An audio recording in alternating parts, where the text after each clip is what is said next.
I'm just here to provide this message from Nigel that he is not impressed. He is very disappointed in the bookish community, and he thinks that we're just a hot damn mess. Enjoy the tea.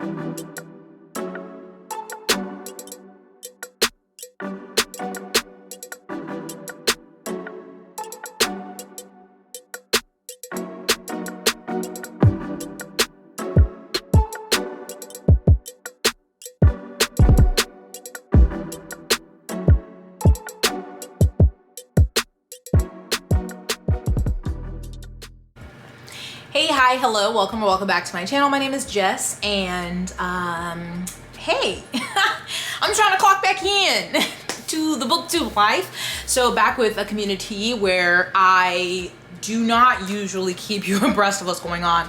I know I have really fallen off. I am no longer your primary source for bookish community mess. It's fine. Others have picked up the torch. I love that. But I still did want to make a video on a couple things that were going on because I was seeing a lot of content about them, especially on TikTok. And one of them is basically a continuation. And I was like, I feel like I made a video about this, and I went back through my archives, and I did in 2021, March of 2021, so 3 years ago, made a video about this person. And they're still playing the same game. So I was like, I want to talk about that one. So I will insert that part of my video just because one is saving me time and I have to go back through it. And maybe not all of it. I don't know how much I'm going to put in. But I did find the video and I'm like, oh my God, they're still at it. They're still in their fuck shit. But the other thing I wanted to talk about was Readers Take Denver. I am also not the only person who is talking about this. There are other videos here on YouTube, but I saw a lot. The main videos I watched were on TikTok, and I did watch multiple people's videos so that I could get a good overall idea of what was happening, and there seems to be a general consensus about the majority of things. There's a few different, like some people may say a different number of people were there, or somebody said something else, but for the most part, I was seeing the same, like similar things throughout multiple creators' videos who went to Readers Take Denver. So I'm gonna start with that and then we'll go to the other mess. So Readers Take Denver is a reading convention. This is only its second year. So last year was apparently significantly smaller, but went well for the most part. And so they increased the amount of tickets that they were selling for this year. So obviously it's in Denver, Colorado in the United States. And it was created by an author, I believe, Lisa Renee Jones. And it's primarily romance. So to start, this is a passion project for me as an author and pet owner with an annual goal to donate heavily to Julie's Friends, our charity that helps low-income families care for their sick animals. Julie was our Oriental short hair who beat cancer for 3.5 years, but that was a $30,000 endeavor. Writing has been good to me and we manage the expense, but for many families that would not be an option without help. In 2024, we will be expanding into a well-rounded convention, not simply a signing, but now including agent, editor appointments, a diverse workshop program, resources for aspiring and expanding careers, and so much more. This is not just about romance, it's about all genres. We have done much to grow on the thriller, general fiction, and fantasy side, and will continue to do so. As for our author list, the list of New York Times bestsellers across all genres is incredible. I'm honored that so many amazing authors have already signed up to support our event, and most of all, Julie's Friends. It will be an incredible feeling to share the stories of the animals we have helped with you each year. Readers Take Denver's main goal has always been and will continue to always be bringing together all facets of the publishing world to make meaningful connections, whether that be with your favorite author, a new editor, or simply a fellow author you've long wanted to connect with. XOXO Lisa Renee Jones. So I thought it was just romance, and maybe I'm incorrect because they said all genres, but for the most part, I think it's majority romance authors. And so this event has been being talked about a lot on social media because apparently it was a nightmare. I obviously was not there, so I'm taking information from people online, but again, I watched a lot of videos and there seemed to be consistent story, like consistent mess, fuck ups throughout from like that I'm getting from multiple people. So it is, let me go to my notes because I wrote a lot of notes.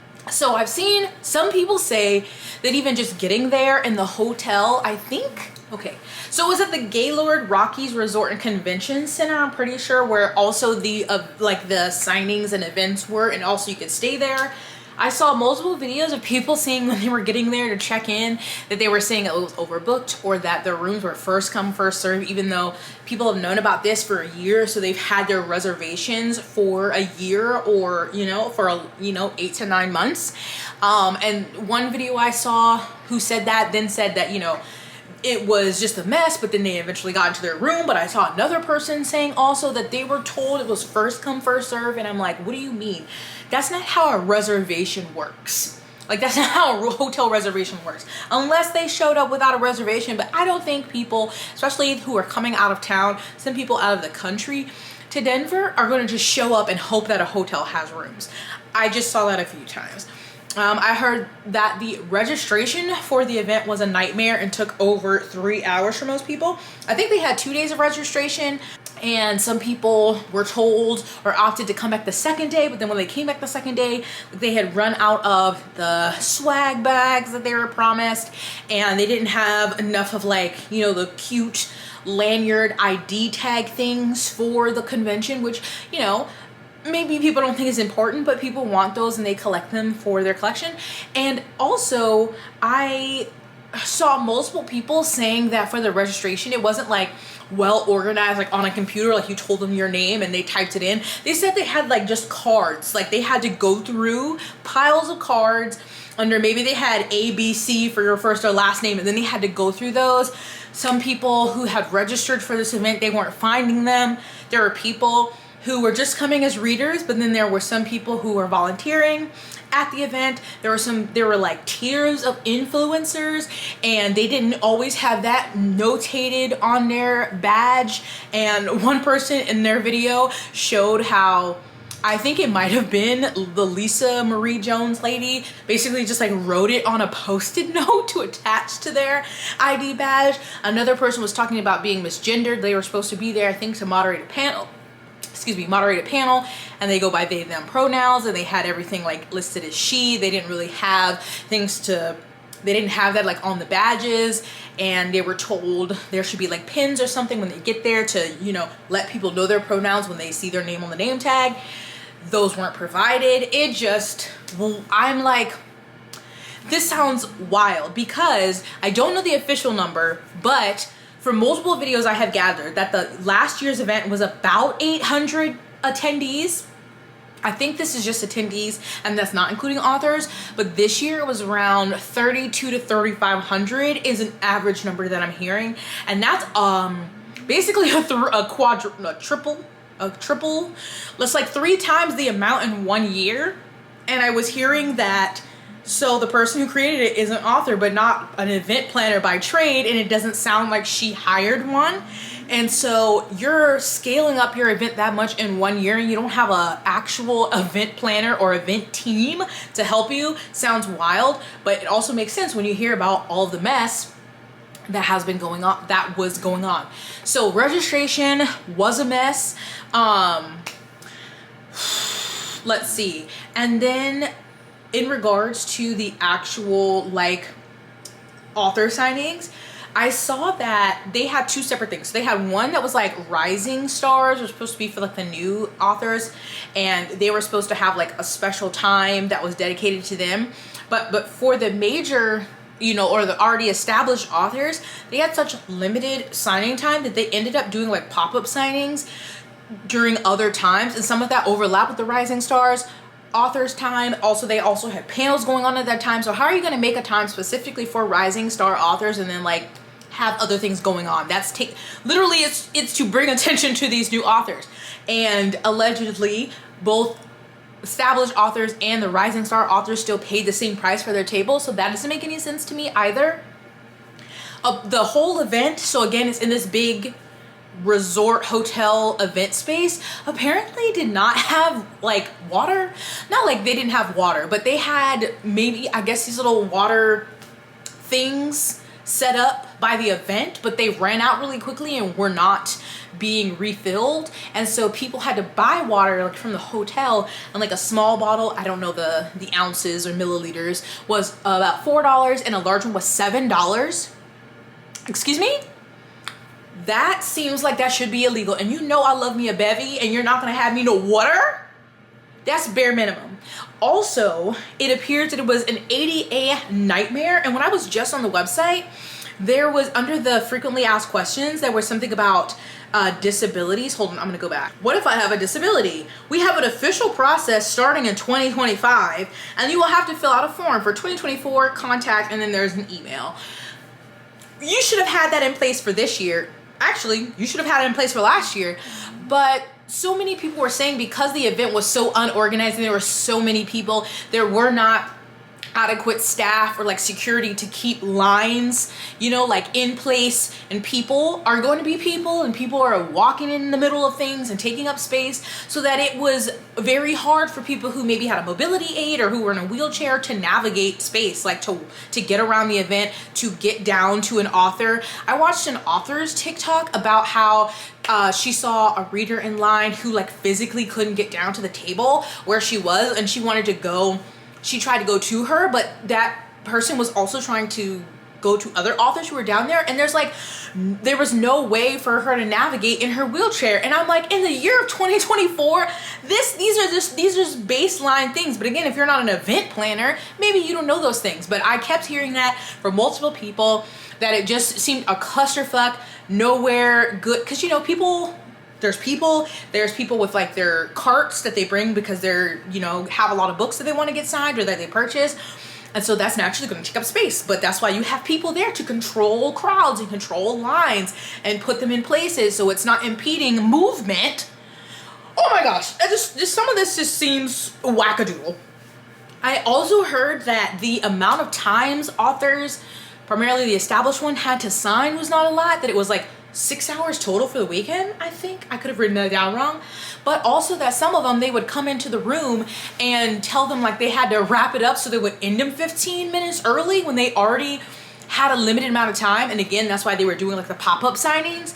Rebecca Yarros was also at this event, and she had, luckily, obviously, she's probably one of the biggest authors that was there, if not the biggest. And she came with her own team, and she has a statement, and I'll get to that. But everything was just a mess. The tables weren't right. Either they like paid for and were expected to have tables this size and they didn't have them, or they had smaller tables. They didn't have staff there that were set to help the authors like take their books and set them up. One author was talking about how there were just 2 readers who were there. They were not volunteers or influencers or anything. They were just there, but they helped her like move her books because there was no one part of the Readers Take Denver staff there to help her do that. They shouldn't have had to do that. The volunteers apparently were told at the beginning a certain amount of hours they needed to do the weekend, and then that increased. They didn't have a lot of direction. Like the videos I've seen, they were like a lot of the volunteers, you know, it's not their fault because they didn't have a lot of direction. They didn't know what they were doing. Some of them were getting flustered and then getting pushy with people and like, you know, maybe verbally angry. It just sounds so cray-cray. And then the influencers, this one video, I forgot if she said she was a featured influencer, because I think there were like 2 tiers. So her ticket and her hotel, I think, were paid for, or maybe her flight and hotel. And she was doing that in exchange for content. And so she said she was like recording things, like recording this panel and different things to put up clips, and that she put it up but then was messaged like to take stuff down, so they didn't even have clear direction on what content they're supposed to be sharing and what they're not supposed to be sharing. What are you doing? You just thought 3,000 people could just show up to a building and you're like, it's gonna work itself out, it'll be fine. Nor, sweetie, that's not how it goes. I also saw, so they also had like audiobook narrators there, but someone said that they didn't set it up well, of course, because this whole thing was not set up well. They had the audiobook narrators kind of cornered off, like they had kind of like curtains around them, so it didn't like, they didn't have a lot of good foot traffic getting to them. I've seen conflicting things about there being theft. So someone said that rooms and things were left unlocked overnight and some authors' things were taken. And then I saw a TikTok of someone who said they were a volunteer and that everything was locked and nothing was taken. So I'm not sure, but I have heard from multiple people that things were not secured as they thought they would be, and some authors had stuff like special editions of their books taken. I don't know. Back to security. So not just for the events during the day like a signing. So they had all these extra events, which I did not look up how much the ticket cost for Readers Take Denver, but these extra events I think you had to pay for. I know the food you definitely did. So like there was a dinner, and they had a masquerade night, and they also had like a waffle breakfast, but apparently they didn't make enough food for the waffle breakfast, or even like the people who had paid for this, or it was either that or like they weren't checking who was coming in, so just anyone was coming into the waffle breakfast even though other people had paid, and then they ran out. And I don't know if you know me or not, but I'm a waffle girly, so if I had paid for a waffle and I didn't have a waffle, we would be fighting. Not okay. Then they had the dinner. One person's video, who was an author assistant, said that the author had paid the extra $125 for this dinner and wasn't able to get their food. Then they had to get someone else to get their food, and they ended up having to like eat it in like some awkward corner or by a trash can or something. Every single thing I hear about this thing, like none of it sounds good. None of it. The formal masquerade night, so they were all like dressed up, you know, mask and basically ball gowns and such. So they said they were told they didn't have to wear like their badges to the event because they're all dressed up, and that they would, you know, make sure that they're somehow checking who's coming in. But they still let in these dudes who were just like in jeans and t-shirts, and there are multiple videos of people alleging that they were assaulted by these men, like groped, or they were danced on by them, or like, you know, just in their space, you know, touching them without their permission. And someone had a video on TikTok where they're like showing them at the masquerade and like singing, and there's these you see everyone in dresses, and you see these random dudes in t-shirts behind them. But they said that they were gonna be, you know, making sure only people registered for the event were coming in there. Like, what are y'all doing? And then I guess they made posts on Facebook saying like, oh, they only came in later, and then they were escorted out. And other people are like, no, they were there for a while, and it was already a cramped space, and they were just making people uncomfortable, and apparently, allegedly, touching people without their permission, and that's just disgusting. Those were like the major things. If you want, just go to TikTok and type in Readers Take Denver. There are so many videos from authors, author assistants, volunteers, influencers, just readers who were going, and all their various experiences. Those were just some of the common themes that I saw throughout all of their video. And I'm just confused on what they really thought was going to happen. You're going to have 3 times as many people come the next year, and you're just going to wing it. Okay, so Rebecca Yarros made a long statement, and I want to read that because I feel like, as probably the most popular author there and the one with the most means, her statement probably has a lot of influence towards what Readers Take Denver is going to do next year. So it is kind of long, but I will read it, also put it up on the screen. Anyone who knows me or who has watched the madness of the last year knows I've learned to let people think what they will of me as long as I'm the only person harmed. But when it comes to the events of this weekend, many have been mistreated, and I find myself in the surreal and precarious position of having one of the more substantial platforms at the event. And the whole "with great power there must also come great responsibility" thing applies, especially when others are hurt. And yes, I'm nauseated knowing I'm about to face the sting of backlash. First, let me address my personal experience, as I've been blamed by Readers Take Denver for, honestly, I'm not sure, but I think it's not seeing every attendee who purchased a ticket and announcing a signing limit after the refund policy was announced.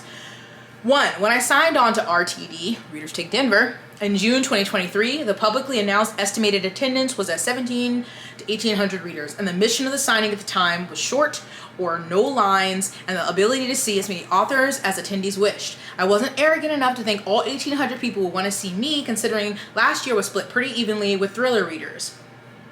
In November of 2023, coming off the Iron Flame tour and realizing the sales at RTD had inexplicably swelled to 3,000 readers, I informed RTD that I knew my pace was 400 readers in 3.5 hours, and I voiced my concern that there were not enough hours dedicated to signing. On the 25th of November, I received an email from RTD noting my signings would be limited to 600 ticketed readers with a wait list and one panel for 900 readers, so I could see as many attendees as possible in the allotted time.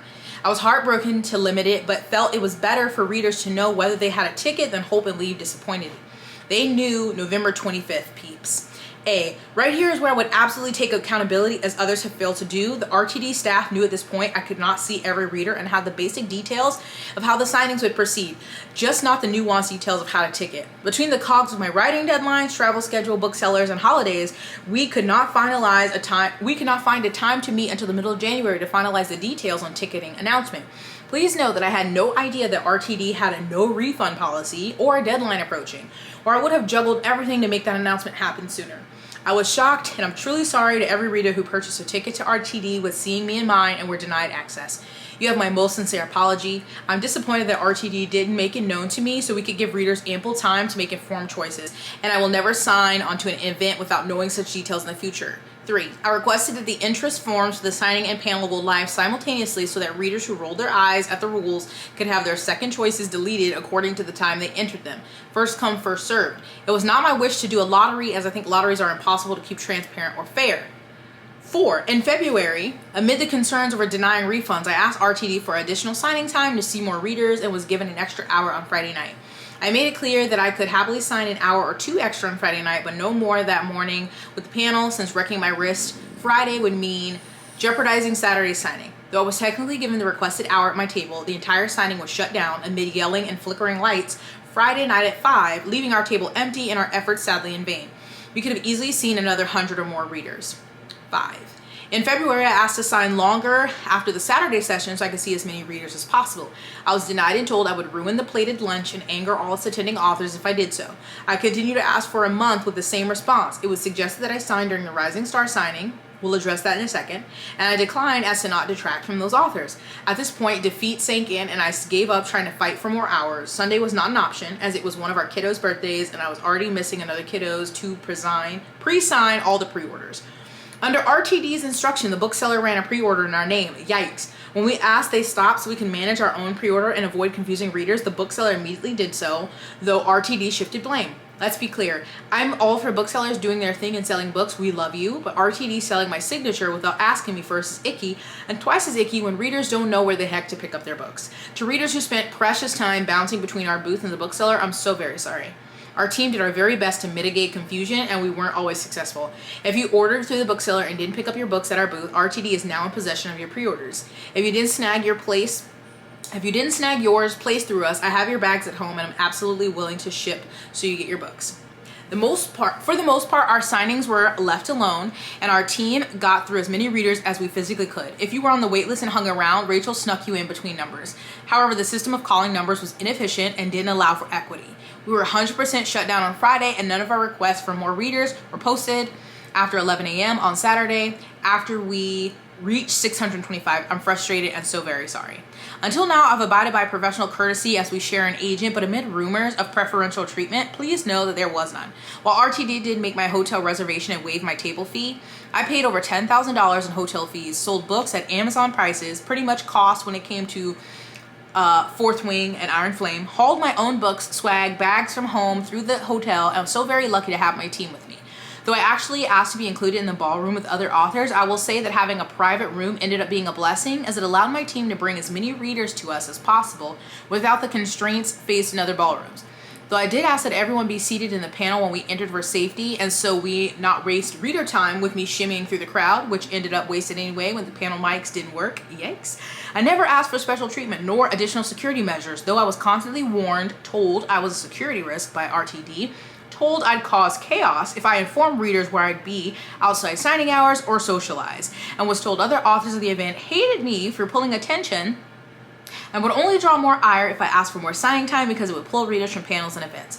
I was made to feel like an absolute burden, a pariah, and yet somehow simultaneously a diva, which was a truly novel experience. I only say this because this is how I was treated given the size of my platform, and then just yikes. No one should be made to feel this way, then be gaslit by being told they've been over backwards for you. I will not engage in back and forth dialogue in regard to the above, as it is in fact as stated in text, witnessing calls, and an email. Here's my thing. My team had a feeling we'd face obstacles and rallied. I'm so very lucky to be surrounded by a protective husband and incredible women who care about readers just as much as I do and were willing to give up their time, their energy, their sleep to pack books, stress out, haul pre-orders, listen to Taylor Swift, and put up with my squirrely self to give readers the best experience possible given the circumstances we felt were headed our way. I'm eternally blessed by their organizational skills, and if you had a good experience at our little corner of RTD, of the RTD world, you have Rachel Christine, Ashley Scales, Cassie Schlink, Katie Lusterwork, and Lizzie Mason, I think. And if you didn't have a good experience, I'm so very sorry. My goal at signings is to make as many people as happy as possible while respecting the limits of my body. And I'm sorry if we failed you. If you are one of the readers who came across me in a moment of scurrying from one place to another or at the end of a spontaneous, unapproved signing, please accept my apology. And man, does that read that is all about me. But another author and good friend told me last night that it's important for authors to see that it wasn't just them and invited me to speak since I have a loud voice in the room. But the real travesty is how others were treated. I cannot speak to every instance, especially the disturbing reports of SA, as I was quite sequestered, but I'm reading accounts that have my hackles raised. Some of the issues I took umbrage with but did not personally face. 1. Authors, you should not be divided by what someone else deems to be your accomplishments, nor should you pay equal fees for what are not equal parts nor time. You deserve better. Volunteers, holy cow. 1. Ivana, wherever you are, you rock. Floor, you worked your butt off. I've never seen a more exhausted group of people. Having arrived at the hotel on Wednesday, the workload appeared borderline abusive. I really hope you guys are getting some sleep. Shutting the lights off on a group of people who aren't moving fast enough for your liking isn't just a juvenile form of communication, it's dangerous. And whoever flipped that switch is dang lucky no one was hurt. What the heck were you thinking? 15 minutes is nowhere near long enough to tear a table down. Schedule better. How dare you dead name someone and refuse to change their badge? What the actual fuck? I said what I said. Dragging my friends and their line of 40 readers into the hallway at the end of the signing is just, I'm speechless. Signings are for readers. They are not cattle. You do not prod them to fit your agenda or space. This entire event is for them. If they want to dance on the tables, we should hold the table legs and cheer them on. I honestly don't care that I didn't get a backpack, swag, or a lanyard, but every reader should have, and I joined the rest of social media and wondering where the cookies went. In order for 3,000 readers to pick up pre-orders, let alone see the authors they want, there has to be more than 6 hours of signing. As it stands, this is a convention with a signing afterthought. To truly be signing, both Friday and Saturday should have been dedicated to all-day signings. On that note, maybe 3,000 readers is just too many. Even if you give 2,000 readers 30 seconds apiece, it would take over 16 hours to see every single one of them. Math is math. There's no cheating math. The only way this signing could have gotten wider is if it snowed. Oh wait, but seriously, only 0.01606% of the authors were Black, Indigenous, people of color, and don't get me started on we invited but they didn't come.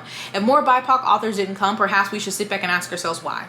Readers, on behalf of every author of the event, I'm sorry. It hasn't been said to you enough, so let me say it again. I'm sorry. I'm so sorry you couldn't get your pre-orders, couldn't see the authors you wanted. I'm sorry registration took hours. Sorry food ran out. Sorry security wasn't tight enough at the night events. Sorry some volunteers raised voices. Sorry it was disorganized. Sorry you felt frazzled. Sorry you felt overwhelmed.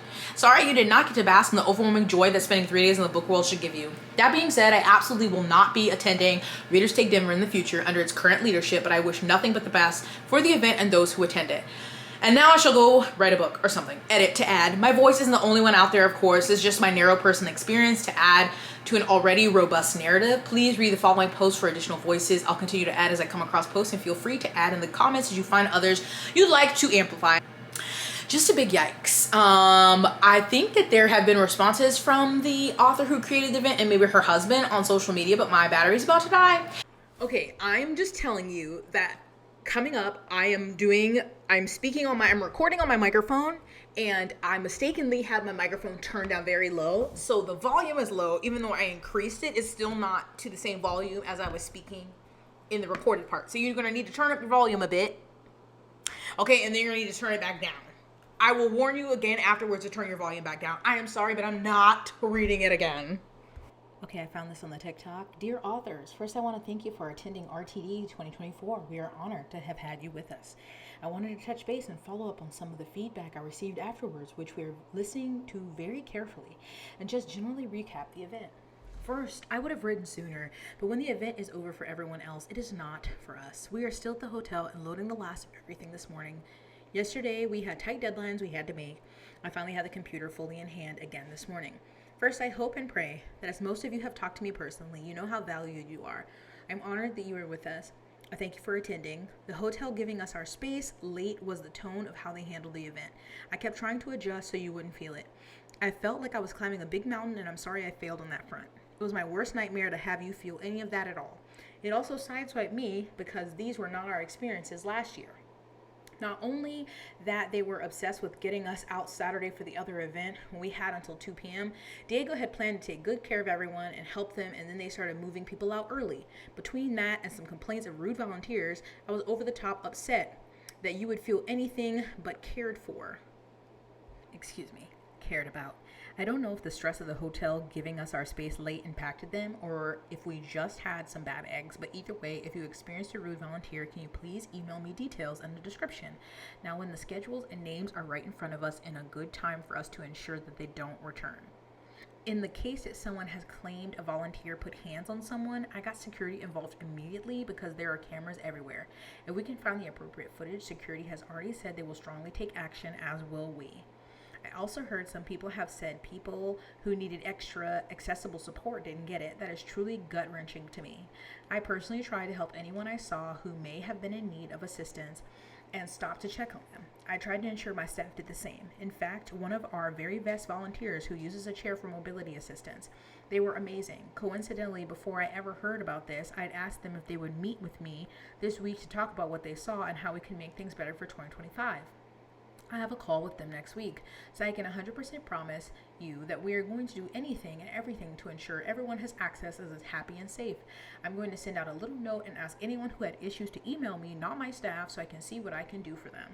Just adding in my own 2 cents here before I continue reading, someone else who is using a mobility aid should not be responsible or have any kind of responsibility for making sure that other people are able to navigate and access things. They are not in charge of making sure your event is ADA compliant. You, as the event runner, should have made sure that it was or hired people to help you execute that.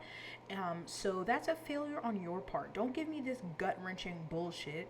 That's something you think about in advance. I apologize. I tried to go find this on Facebook and I couldn't, so I'm reading screenshots and it's kind of cut off. But it says, finally, I saw the post that there was an incident at, I'm guessing they're saying the masquerade night. We handled it instantly. Friday night, Diego and I were standing guard, actually sitting right outside the room so we could hear ourselves talk, as was the security guard. The doors were open. 3 guys were on the dance floor. Apparently, one had a mutual connection, but then when one decided they didn't want that connection after all, it turned south. This was when the party was all about over. Not many people were left, maybe 50 when there had been 1,500. Diego, me, and the security guard immediately went into action. Diego swiftly took action and removed them, and everyone happy he did as such. We had people involved come after and thank us for immediate action. We are going to make sure someone checks badges to get into those evening events every second until the very end next year. Even if they know an attendee, they must have a badge. Then Saturday night, an attendee was giving people looks, and we were standing right there, and we escorted him out. Security was there as well. It was over fast.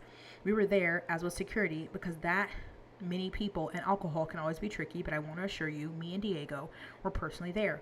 We were ready to handle things, and we are learning from this that we have to have even stronger policies next year. I also told the hotel about this post that was made where someone made a generic statement about an incident and they have no knowledge of anything further. We did try to contact that person. I value you so very much. We want you to sell lots of books and connect with your readers. I have dozens upon dozens of readers connect with me and tell me they had an amazing time. I was so thrilled to hear from so many rising stars about the huge sales they had. I also got great feedback on the pre-sale early pre-order pickup area. And those pop-ups you did for me Saturday afternoon were golden. People thanked me for arranging them, and I have to thank you for doing them. At an event this size, the only way to make sure people didn't stand in line for a long time is to be creative. Those 2 programs did make a huge difference, and that was you, because you jumped in and did those things. Those are programs we really want to continue. Next year, we have tons more signing space too, but no more authors. We have many international publishers coming in too, with a center where they can buy your books from all over the world. After the amazing input that aspiring authors enjoyed pitching, got asked to send in their books to agencies and so on, we'll for sure continue that program. That's just a small part of all the resources we plan for 2025 for our authors. I want your feedback and hope so very much. You all know you can email me at any time. I try to personally game plan with you on everything from how you deal with late shipments from your printers to how to best connect with readers. I have always been available 24/7, and that will not change. Obviously, this was addressed to the authors. I don't have if there was something addressed to the readers, but I just think this is wild. And you're holding a professional event, legit event with thousands of attendees. Maybe you also need a publicist or someone to proofread your letter or your statement before you're sending it out, because yikes. Also, you and your husband or you and Diego, whoever that person is, are not security. That is not enough. if you have over 1,000 people at this masquerade ball and alcohol involved. It was already a misstep to not require the badges, but to say that you and one security guard were enough is laughable. I have no event planning experience, but I don't understand how you didn't think of all of these things beforehand. And the latest update is, sorry for the random fingernail. Again, this is a screenshotter from TikTok, but I'm thinking these are people who had already, because before people went to Readers Take Denver this year, they already had RSVP'd or put a deposit down for the 2025, and many people have been saying that they are not going, including authors. But they received this. I saw this was posted a day ago. Readers Take Denver 2025 has been canceled. Readers Take Denver 2025 has been canceled. All subsequent charges and payment plans have thus been suspended, and your ticket has been canceled. But it says all qualifying charges have had their refunds initiated, everything except the non-refundable fees and non-refundable down payments. Stripe, I forgot what that says. Screenshotting is shit on TikTok, apparently. So it's saying Stripe issues refunds within 5 to 10 business days once they have been initiated, which all qualifying ones have. Please see the attachment. In order to receive your qualifying refund, there is no further action necessary on our end. Service fees and down payments for delayed plans are non-refundable. Unfortunately, if you initiated a chargeback, that refund will be delayed up to 45 days depending on your bank. The banks have to do their due diligence, and we are unable to override that process, so your refund, if required, will be delayed until that process has been completed. How are you canceling an event basically a year in advance and telling people their down payments are going to be non-refundable? I'm not a banker, I'm not a lawyer, but that just seems very sus, and it's not looking good for them. This whole thing is a big yikes, and I know this has been really long, but I just wanted to cover all of this because it just seems bonkers, and the response from the creators it's giving, I don't know what I'm doing. A lot of people have been calling this the Bookish Fire Festival, and now you've canceled the next year.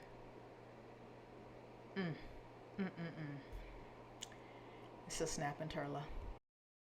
Okay, turn your volume back down.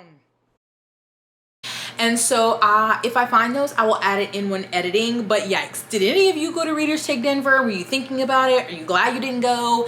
What do you think of this whole mess? I'm gonna change my battery and then we're gonna talk about the other one, but this one has just been, like, I hear about chaos at different events because I've never been to a bookish one, but I don't know.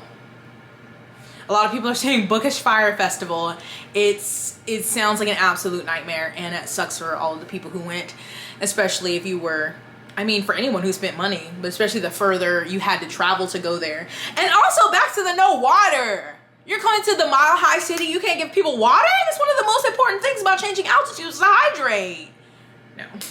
Lawsuits. You need a nap. You haven't had a nap today. You haven't had a nap today. You tell the people hello. We're gonna have a Nigel intermission. Say hello. Say hi. Ooh. Say hi. Say hello. You see the people? Well, you can't see them, but they can see you. They can see you and say hello. Are you a big spoiled baby? Yeah. Okay. Okay. Say bye. I had to take a break, and I was so parched after all that reading. Also, I feel like my lip has faded a bit, but I have some notes. So let's go back to past Jessica. I'm kind of scared to watch this footage because that was 3 years ago, so it looked different. Anyway, we're gonna jump back there, and then I'll try to segue here, but just know, essentially, what I'm gonna talk about today is just a continuation of this mess.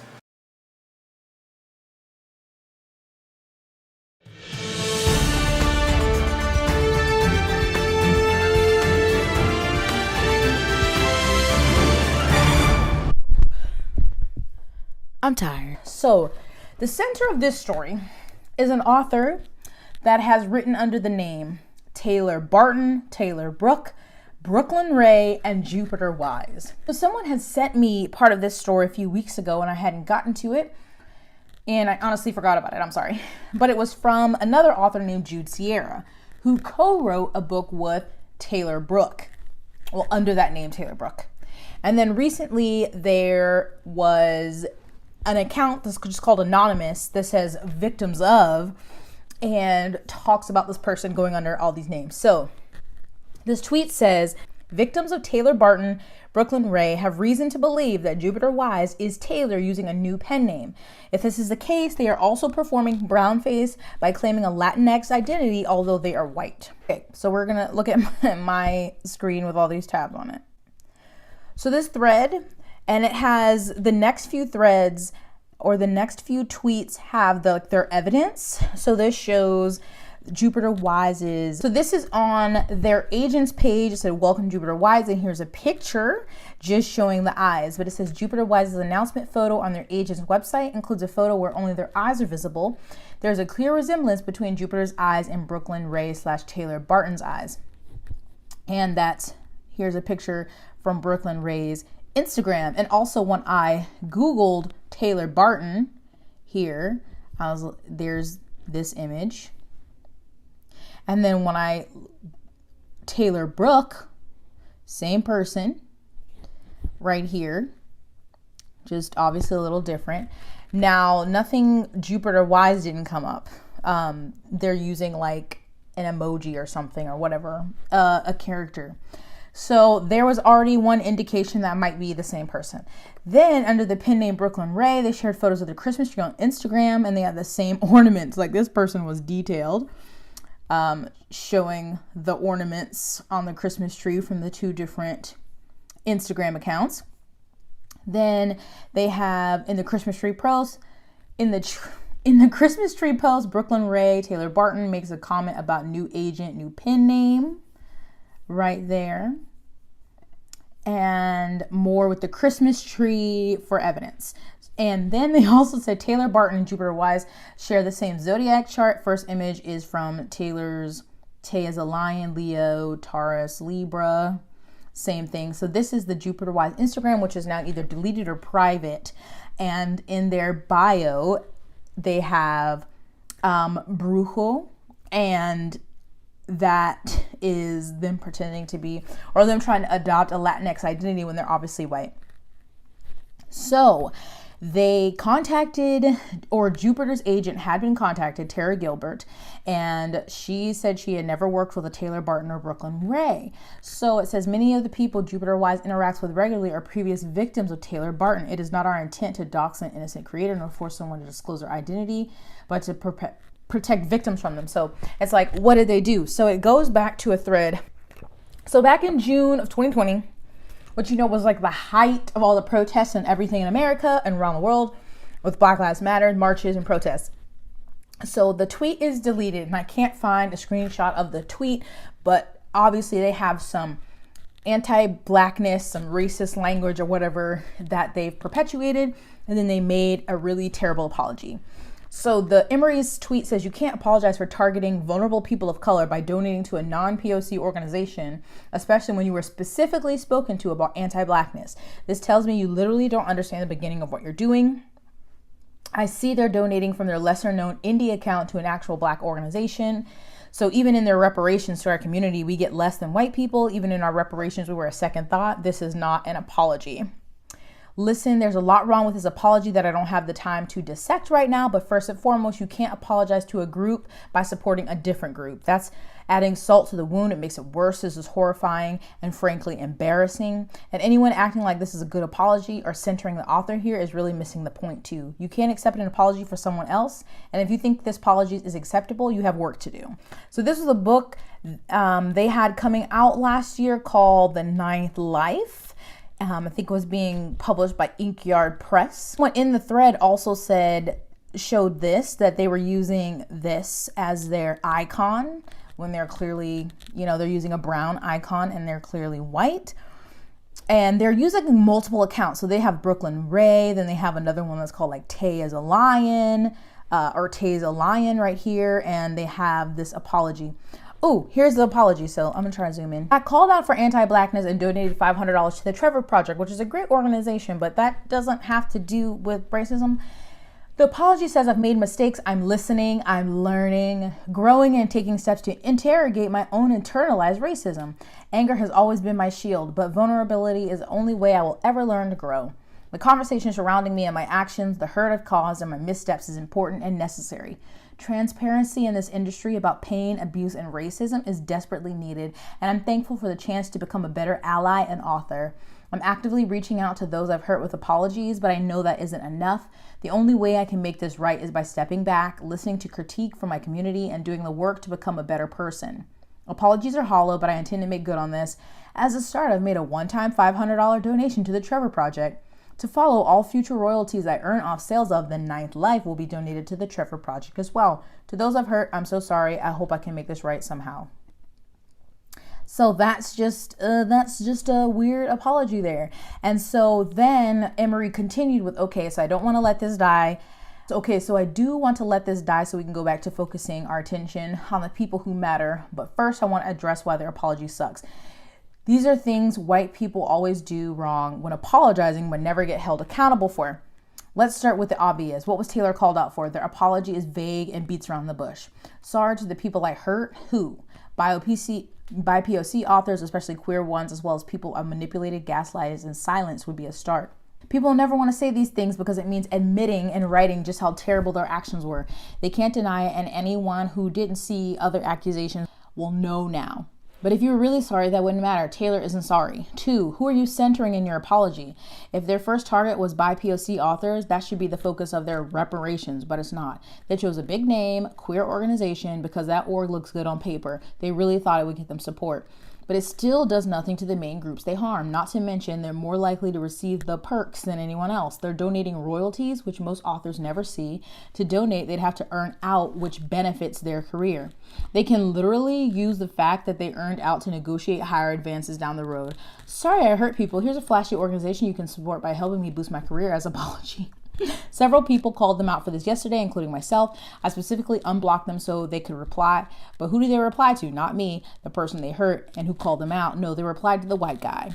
Thank you, Tommy Wrights, for trying to reach them. Now maybe they feel bad. They replied, someone was asking them, how does donating to the Trevor Project act as amends for anti-blackness? And Taylor said, I've donated all forthcoming royalties of another book coming out in September to Black Visions Collective.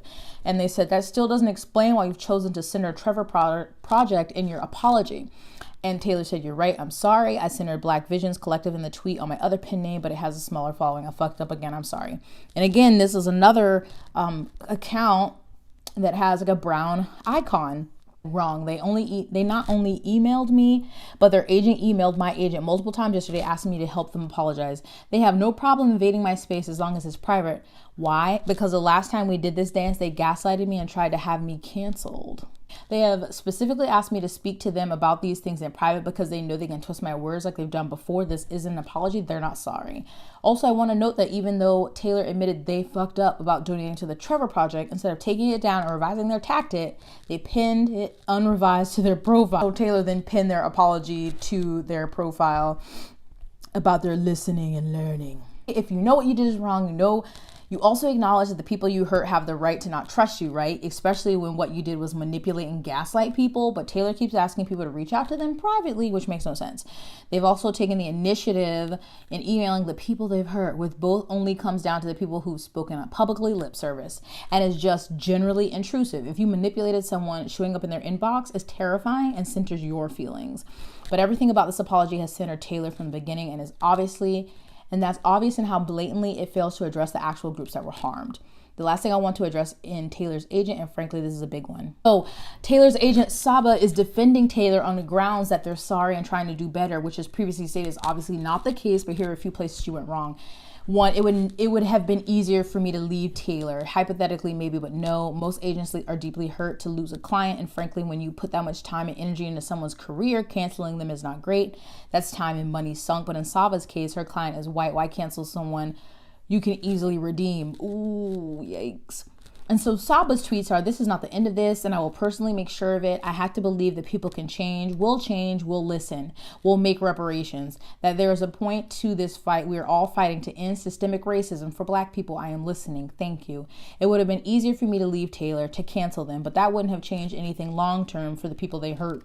for the industry. I want to see this through correctly and ensure they right their wrongs the way everyone who has ever been racist should. That is very interesting. I want to give him another chance. Do you? This brings us to the assertion that canceling Taylor wouldn't help Black people or publishing long term, which I addressed yesterday. Not only is Saba absolutely the wrong person to make either of these assertions, but they're flat out wrong. Black people are silenced on the daily because white people know they can abuse us and get away with it. There's no accountability. Taylor actively targeted people they saw as beneath them, bi, POC, and queer people with fewer industry connections. They trampled and sometimes ended our careers so they could get ahead because they knew there would be no accountability.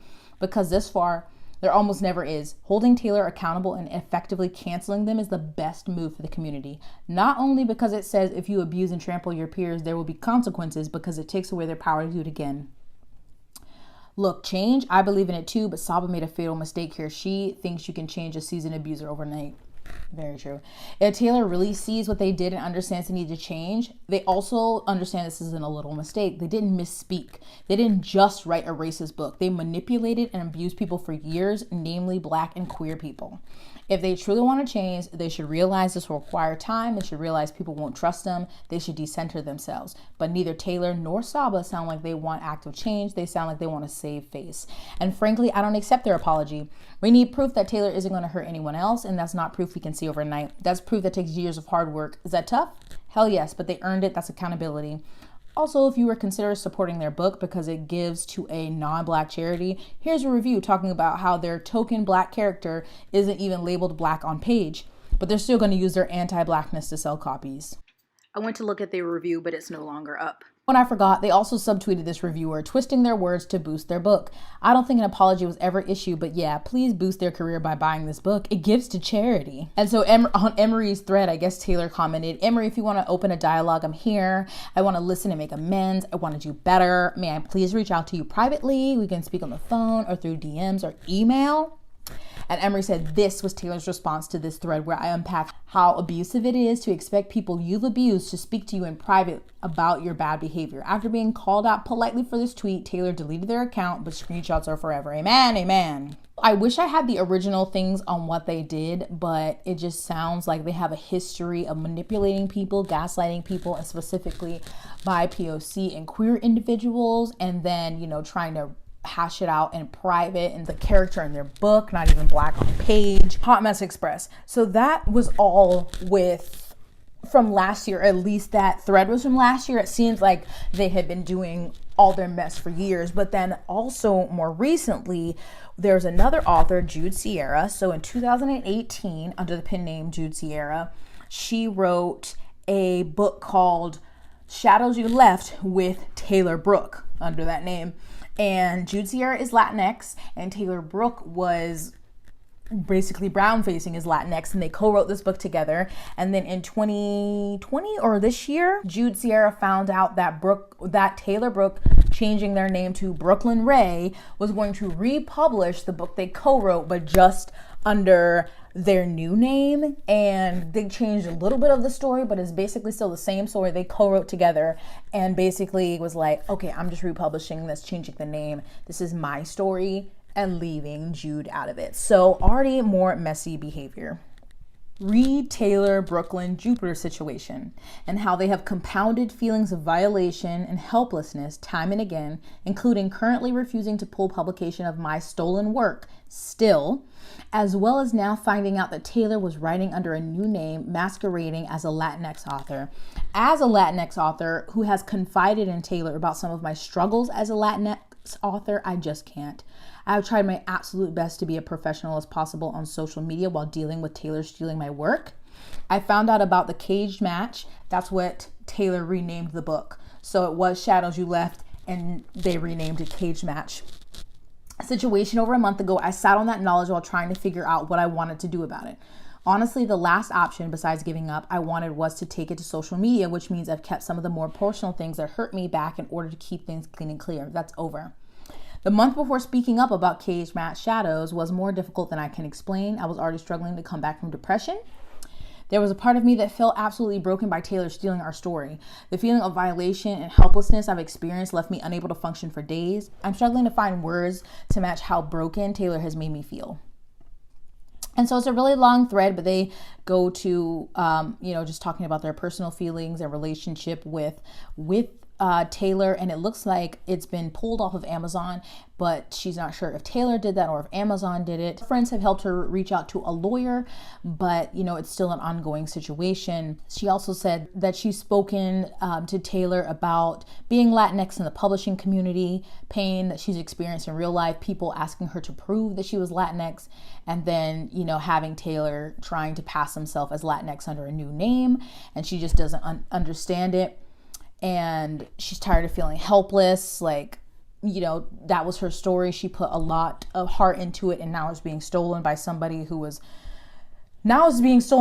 thought was your friend, but also just lied about so many aspects of their life, and just a lot went into that. But then there was also, Jude Sierra has multiple threads about the situation that I can link down below if you want to read them further. But this was a statement that was sent to me a few weeks ago, and it's from Jude Sierra on March 3rd that said, "It has come to my attention that our previously published book, Shadows You Left, co-written with Taylor Brooke by Entangled Press, is being republished and self-published by Taylor under the pen name Brooklyn Ray. According to their Instagram post, this is a revamped book from an old co-written endeavor named Cage Match. Although it appears some changes have been made to the story, it is clear from the synopsis that the book has maintained its core plot. I was not informed that Taylor/Brooklyn was planning to re-release this book. I was never approached about this project nor given a chance to read it. I did not consent in any way to them profiting from my work without crediting me or paying royalties. I put tremendous labor into all aspects of writing this book. Shadows You Left was a highly personal book, and I put a lot of myself into it. While pulling it from publication was very painful because I love that book, the choice to do so was easy. For more context regarding some of the reasons why it was pulled, you can find more information in this thread. From what I can tell, changes were made to the character I wrote as Taylor and I wrote alternating chapters for specific character POVs. However, we also developed every aspect of the plot together, edited the entire novel together, and rewrote long sections of each other's chapters. This is a complex situation because both Taylor and I have legal copyright to this book. I've explored legal options, but short of very expensive legal action, I cannot stop the publication of this book. To be clear, I'm not interested in receiving any royalties or working with Taylor/Brooklyn. I just want readers to be aware of the situation. So if you see this book Cage Matched by Brooklyn Ray, don't read that.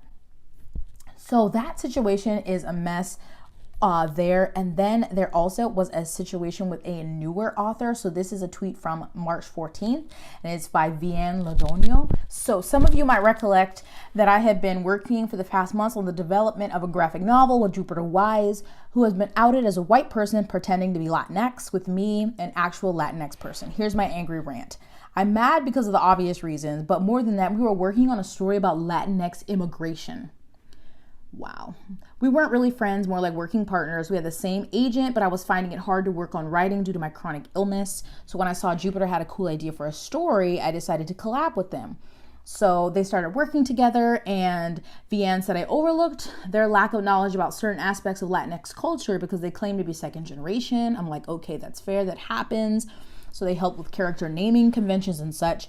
And then the part that Vianne is most angry about says, I put them in contact with my boyfriend's mom. She's been an immigration paralegal and advocate for years. She's helped countless people with no expectations of payment. I can't really put it into words, but she's one of the most badass people I know. She gives Jupiter some extremely detailed info about how immigration works, examples of stories of people she's helped, etc. She's excited for the story. I mean, it's her life's work. I'm excited too, because this is a topic that is very dear to my heart. My family immigrated from Colombia to Costa Rica and then to the States. This is my life. Anyway, fast forward, I've worked on this project, but I'm advancing very slowly because of health and life. I feel very guilty about it. The last message I have from Jupiter before they deleted their account was them asking when I was going to work on it again. Anyway, I've been going through some shit, but today I checked my messages to the news that this catfishing bastard has deceived so many people, and in my case, they also made me waste my precious time in working on a project that was completely inappropriate for them to write. And so they are talking about how angry they are because, they have to throw away this work, angry because they invited them in, to their life to meet someone who is very important to them. They don't understand why they did it. It's disgusting and made worse by the fact that I collabed with someone I didn't know very well because of my health, and I trusted them, and it turned out like this. Anyway, white people, I hope you read this thread and buy a book by a real author of color. As for me, well, I'll get my shit together and start working alone, I suppose. Why do white people want to be oppressed so badly? I don't get it. It ain't cute. Like, I understand. I don't understand. I understand none of it. I do not understand why you want to be oppressed. What do you get from it? What benefit do you get from pretending to be a different, to be a part of a minority group? Why? Do you think it's like great shit over here? Just like free money and free everything over here or something? Because it ain't. This is really weird. We're going to have to transition downstairs because I have to put some salmon in the oven, okay? I'm downstairs. We got new furniture. So I'm going to finish this video up right here. So now we've seen that this Taylor, Brooklyn, Jupiter person has had a history of manipulating people, gaslighting people, especially queer and bi POC, and then also pretending to be Latinx, wrote a book with a Latinx author, and then now is republishing it without their knowledge or permission. Well, before she knew about it. Nigel is not cooperating, so we're just gonna look a mess. So, writing a graphic novel about Latinx immigration with a Latinx author while still pretending to be Latinx. It's raggedy and ghetto, and I don't like it. So then Jupiter Wise's current agent found out, I don't know how, but they quote tweeted the tweet from the anonymous account. Their name is Tara Gilbert. Tara said, "I recently found out my client, Jupiter Wise, lied to me about their identity. See thread below.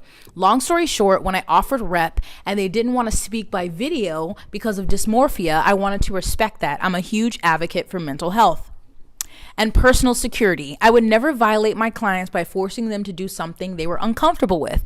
Unfortunately, that also gave Jupiter/Taylor the perfect opportunity to lie to me, not only about who they are, but about their publishing history.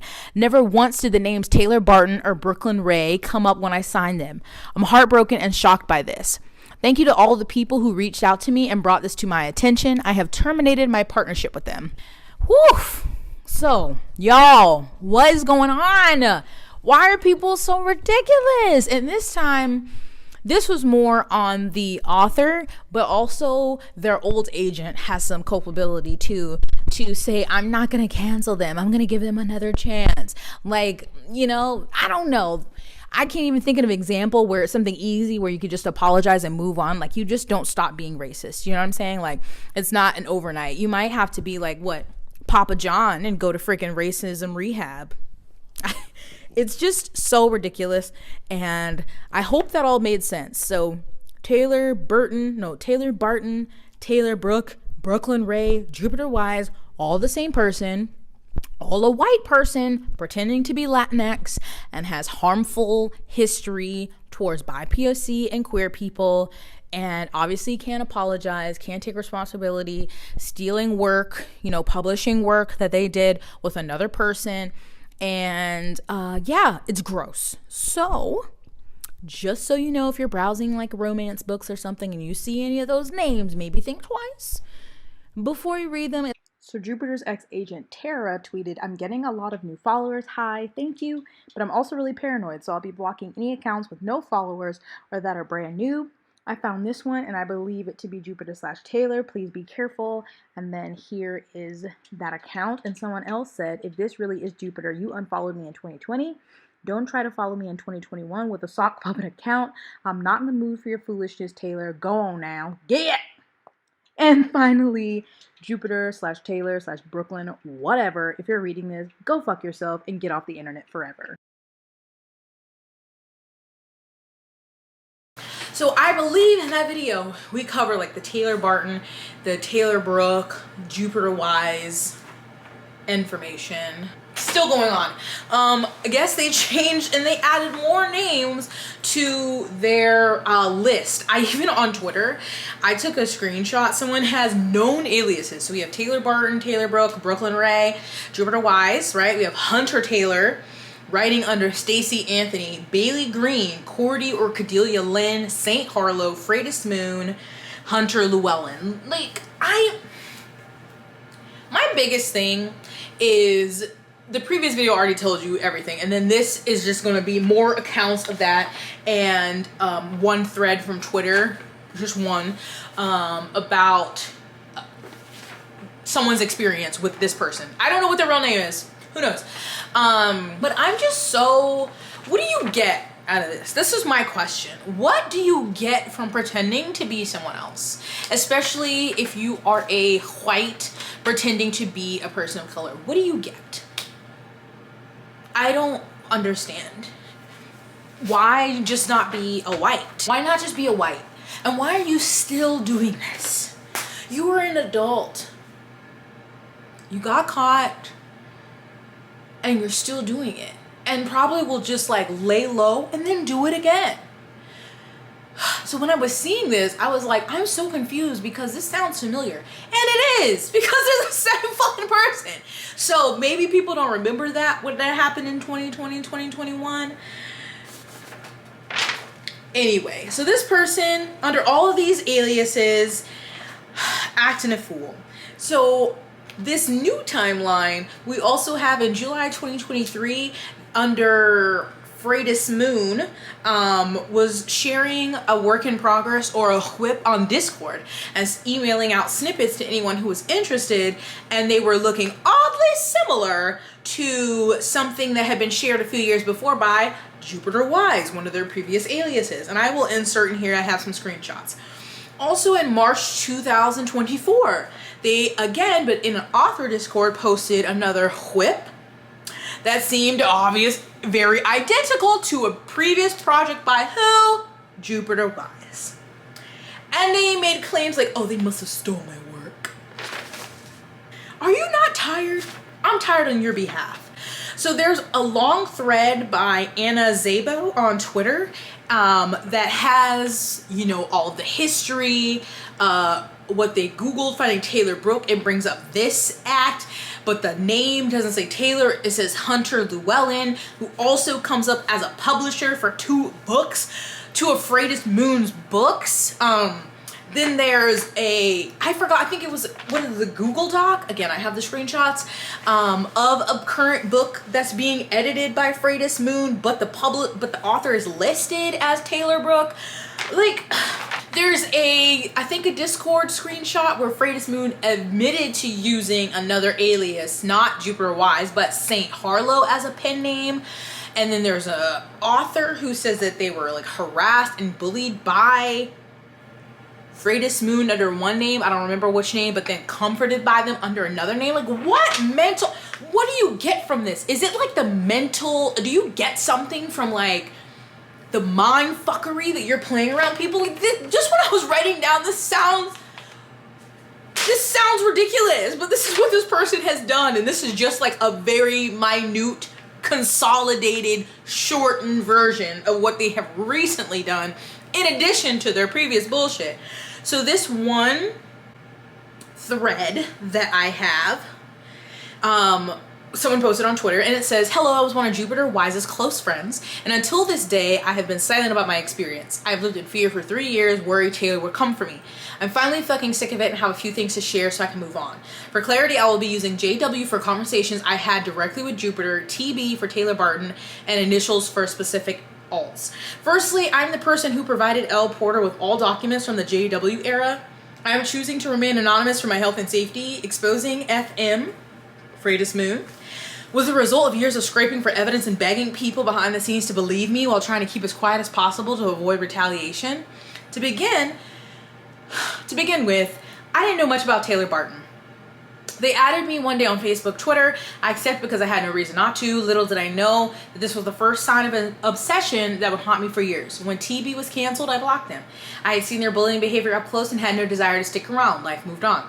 One day I was followed by someone named Jupiter Wise. They were friendly and asked me questions about my experience as a budding author, as they were also new to publishing. They sent me a whip to beta read. I liked them and ended up moving to DMs. Things got bad after that. JW grew in popularity and started getting mean. They became aggressive, pushy, and opinionated, eventually leading to full-out emotional abuse. If I ever disagreed with them or expressed discomfort, they would badger me for hours until I gave in and said they were correct. They began attacking my self-esteem and my disabilities, criticizing everything I did and making sure I was thankful for corrections. JW forced me out of the closet, insisting that I was appropriating Achillean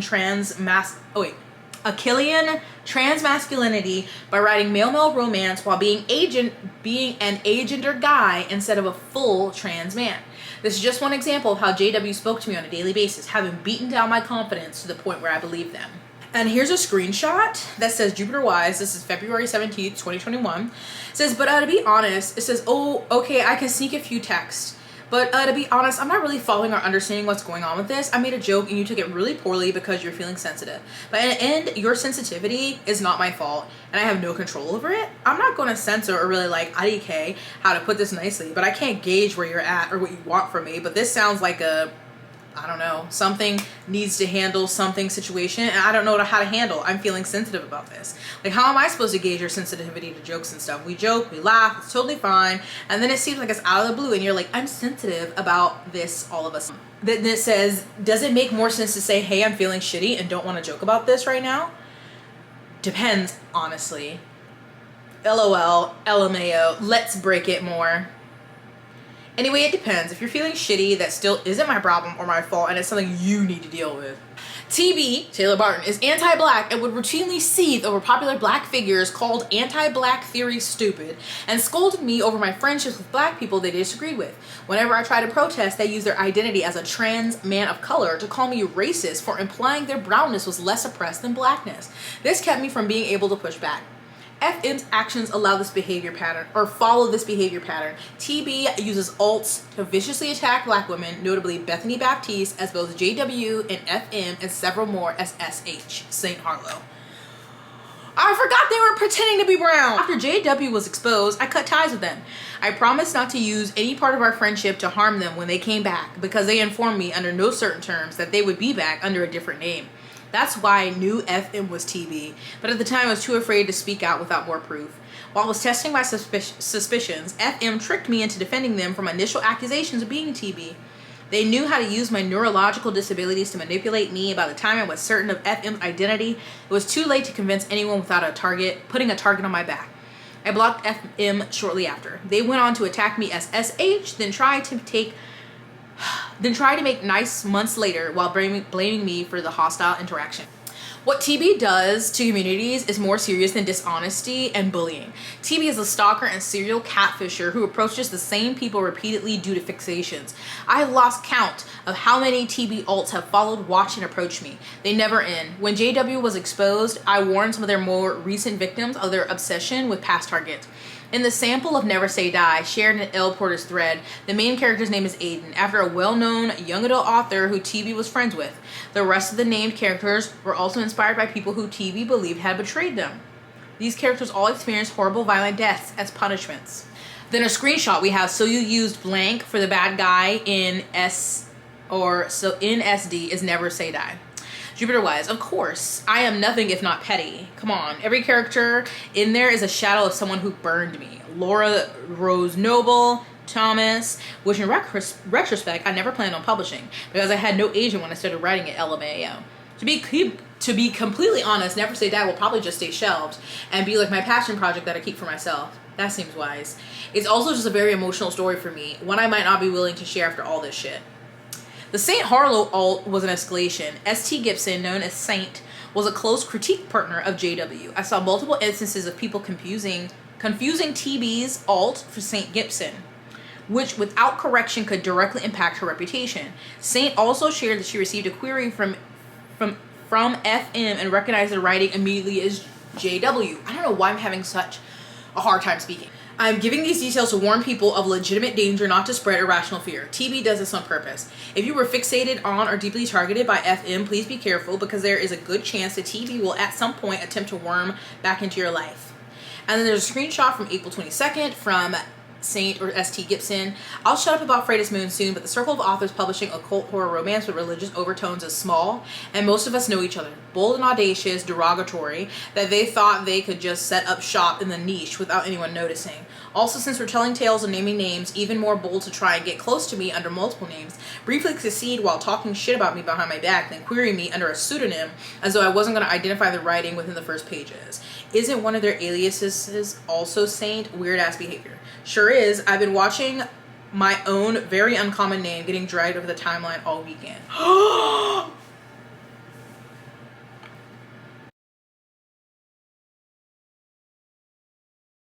The next screenshot details the official story TB told me of their Latinx heritage. Note that the details changed several times during my conversations with JW, which I mentioned.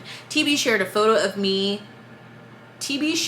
with me of themselves and a Peruvian friend comparing their noses, which TB refers to as having a hook. As proof, they are a person of color. A recent Anon account suspected of being another TB alt used phrenology to compare bone structure of TB to a Latina author following the same pattern of logic. I found a pic of when I found out I was Peruvian with me and my Peruvian friend comparing our noses. It's a cute out? What? How did you find out? My dad is adopted and found his birth parents. Turns out we're Irish and Peruvian, and my mom is Welsh and native. Oh, I thought you were Mexican. I don't take a lot of face forward pics because I always try to angle my nose to have less of a hook. Now I know why. TB put me through trauma that I have yet to heal from. Knowing FM was out there and I couldn't risk trying to stop it gave me panic attacks for years, and I spent countless hours in therapy, always waiting for retaliation for betraying them. Even speaking out now, I'm afraid, but I am done with keeping quiet about their abuse. I am not the only one of JW's victims who responded to the betrayal with shame, guilt, and self-isolation. My heart goes out to all of them, along with everyone else who had been hurt or deceived by TV or any of their alts. And then here's another screenshot from Jupiter Wise. But you've seen the lies. I've shown them to you. I'll keep showing them to you if you want to see them. I can't prove my identity to you. I can't keep explaining that I had no choice when these people have doxed me and continue to try and dox me. I can't keep explaining that I was friendly and nice and welcome into the community, that the people speaking against me had nothing but lovely things to say about my work. I'm watching friends, again, come out to explain how I was abusive, yet show no proof, no screenshots, which, when you name and shame with actual proof if you had the chance, it's fine if you don't believe me. I can't make you believe me. I can just provide context. And if that's not enough, then I'll wish you nothing but good and happy things. Sincere thanks to everyone who humored me the last 3 to 4 years. Fuck you to the friends I lost for being honest about this abuse. A special appreciation for Elle, without whom I would never have had enough evidence to take this evil person down. Oh, y'all. I will link the Twitter thread, X thread, whatever you want to call it, by Anna Szabo, that also has more information. Also, I saw on Twitter that Crate, I guess, there was a collection they were going to be focused in, and they are no longer going to be in that. They said over the weekend we have been made aware of allegations about one author that we're currently working with. These conversations transpired over different social media platforms, and we received some messages concerning one of the Opus collections we've collaborated on with them. As a company who champions queer and diverse stories and authors, we took the situation incredibly seriously, as we do not want to support this kind of harmful behavior in any way. Our team took the time to look at what happened altogether, and after further investigation, have decided to officially cut ties with Freydis Moon.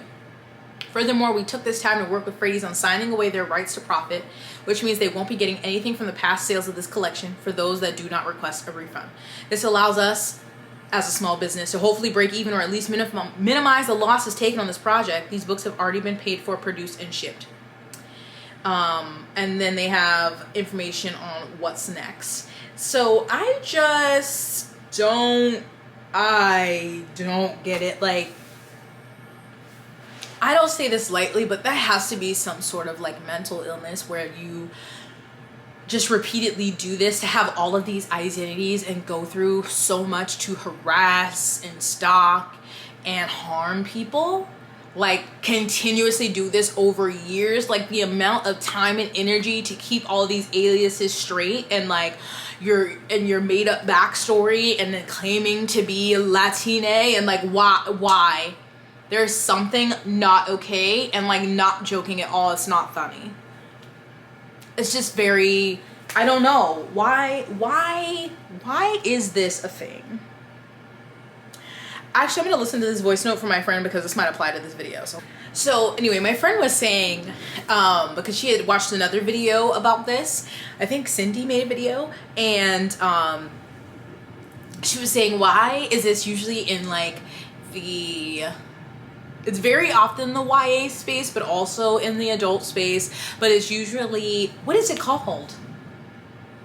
I can't think of the name, but she's basically saying, why don't we see this kind of mess with lit fic authors? It's usually, what is that called? What are we, like fantasy and sci-fi? What are those things called? I can't think of the words. And I was like, there's probably mess. They're just less on social media, maybe less, like it's more in the background, or I don't know. What do you think? Why do you think this seems to be like genred?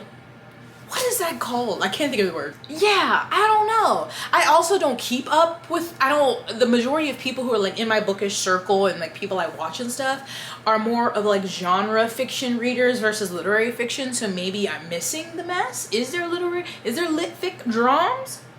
I would love to know. But anyway, just those two topics have exhausted me. Today was exhausting. And I would like to rest like Nigel. But I'm glad I got this filmed because these two things, the readers take different things. It just, I don't know, that shit pisses me off. And so does this, because this doesn't make any sense. You've been on this bullshit for how long? And you're still doing it. Why are you, I just want to know why. I don't know why. Like, I don't think knowing why would make it any better, but I still want to know why. Ooh, I've been yapping. Okay. Leave any thoughts down below. Keep it cute, keep it respectful, please. And I was gonna say, hopefully book community will be back to a regular occurrence. I don't want to say that because that means that people are acting a fool, but it's inevitable that it's gonna happen. So I would say that they will be more regular than they've been in the last 18 months because now I have more time and more spoons and energy to actually keep up with things. And does this mean I have to get on Threads? I don't know. Anyway, thank you for watching. I hope you're taking care of yourselves. Stay blessed, hydrated, moisturized, and sunscreen. I'll see you in my next one. Bye!